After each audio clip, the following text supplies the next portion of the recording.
আজকে আমার দুপুর বেলায় প্রায় 40,000 টাকার মতো হারিয়ে গিয়েছিল। সুবহানাল্লাহ কে বললো রে? কত হাজার? প্রায় 40-এর কাছাকাছি, বাট পরিপূর্ণ 40 নয়। আমি আপনাকে বলছি, জেলার নাম বলবো না, বদনাম হবে। হোটেলে ছিলাম ভাই, আমরা তো প্রোগ্রাম করি রাত 2টা 3টা 1টার সময় মানুষের প্রোগ্রাম শেষ হয়, ঘুমালে মাথায় সেন্স থাকে না। তো আজকে হোটেলে উঠেছি, সারা রাত জার্নি করে গিয়ে সকাল 9টায়। বলেন সবাই কয়টায়?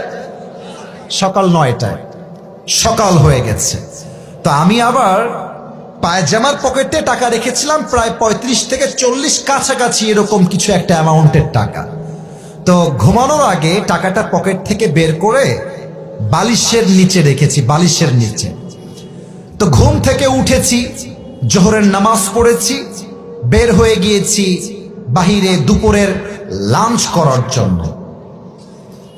কিন্তু টাকা যে বালিশের নিচে ছিল আমি ভুলেই গেছি। হোটেলে খেতে গেছি, বিল দেওয়ার জন্য বলেছে, বিল হয়েছে 600 থেকে 700 টাকা। পকেটে হাত দিয়েছি, দেখছি টাকা নাই। মাথা তো আমার ঘুরে গেছে, কিরে টাকা আমি রাখলাম কোথায়? হঠাৎ করে মাথায় আসছে, আরে টাকা তো আমি হোটেলের বালিশের নিচে রেখে এসেছি। সঙ্গে সঙ্গে কোনো কথা ছাড়াই গাড়ি ঘুরিয়ে হোটেলে আসলাম।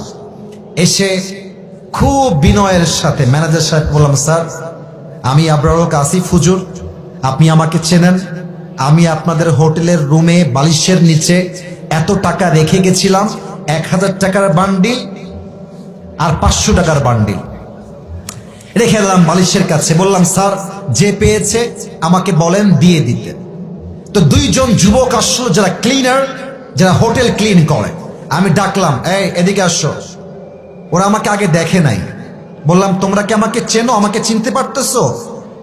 তো যে আমার বেড গুছিয়েছে, যে আমার বালিশ হটিয়েছে, সে বলছে, হ্যাঁ আমি আপনাকে চিনি, আপনি আসিফ হুজুর, আপনার ওয়াজ আমি শুনেছি। তো ওকে বললাম, বাবু যেহেতু তুমি আসিফ হুজুরকে চেনো, দেখো বাবা, আমি তোমার সঙ্গে ঝামেলা চাই না। আমার বালিশের তলে আমি টাকা রেখে গেছি, আমি 100% ড্যাম শিওর টাকাটা বাবা আমাকে দিয়ে দাও, তোমাকে আমি হাদিয়া দিয়ে বাসায় চলে যাব।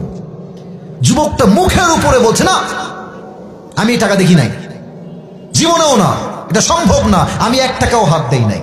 আমি বললাম, প্লিজ ট্রাই টু আন্ডারস্ট্যান্ড, একটু বোঝো, আমার বাদ মাগরিব প্রোগ্রাম, আসর আজান হয়ে গেছে, দিয়ে দাও বাবা, কোনো ঝামেলা চাই না, থানা পুলিশ চাই না, দিয়ে দাও।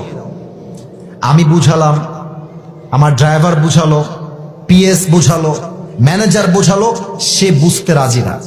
এবার হোটেলে মালিক চলে আসছে।